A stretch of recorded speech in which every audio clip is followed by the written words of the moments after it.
പറവകൾ, പക്ഷികൾ, തൂക്കണാൻ കുരുവികൾ. എന്തുവാണ് ഈ കടിച്ചു പറിക്കുന്നത്? അതിനകത്തെന്താ വിറ്റാമിൻ ഇരിക്കുന്ന? എടാ എടാ ആസിഫേ, പറയടാ. എടാ ഞാനൊരു കാര്യം പറയട്ടെ. പറ.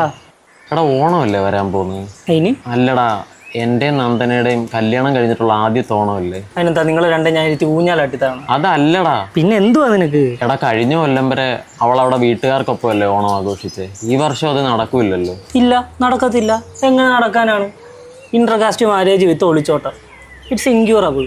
എടാ എൻ്റെ എല്ലാ കാര്യത്തിനും നീ കൂടെ നിന്നവനല്ലടാ. ഞാൻ ഒരാഗ്രഹം പറഞ്ഞ നീ എൻ്റെ കൂടെ നിൽക്കുമോ? എന്താ നിന്റെ ആഗ്രഹം? എടാ അവിടെ ജീവിതത്തിൽ ഇതുവരെ കിട്ടാവുന്നത് വെച്ച് ഏറ്റവും ബെസ്റ്റ് ഓണം സെലിബ്രേഷൻ എനിക്ക് അവൾക്ക് കൊടുക്കണം. നല്ല തീരുമാനം. എൻ്റെ എല്ലാവിധമായ ഓണാശംസകളും.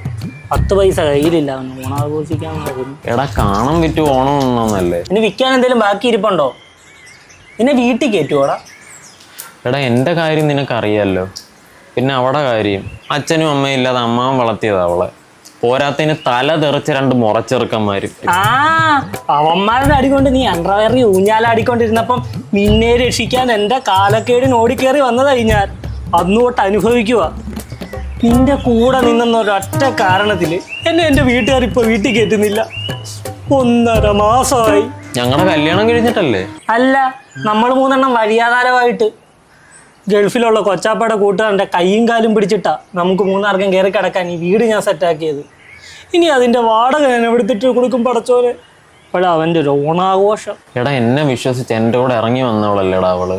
അവളെ സന്തോഷത്തോടെ നോക്കേണ്ട എൻ്റെ ഉത്തരവാദിത്വമല്ലേ? ചങ്കായിട്ട് കൂടെ നിന്നോണ്ടാ നിന്നോട് ഞാൻ ചോദിച്ചത്. നിനക്ക് ബുദ്ധിമുട്ടാണെങ്കിൽ വേണ്ട.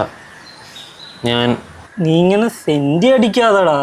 നമുക്ക് ഓണാഘോഷം നടത്താം. ഗ്രാൻഡായിട്ടൊന്നും പറ്റത്തില്ല, ചെറുതായിട്ട് നമുക്ക് നടത്താം. മതി. അങ്ങനാണെങ്കിൽ ഒരാളെ കാണേണ്ടി വരും. അതാരേ? മാരിയമ്മയെ.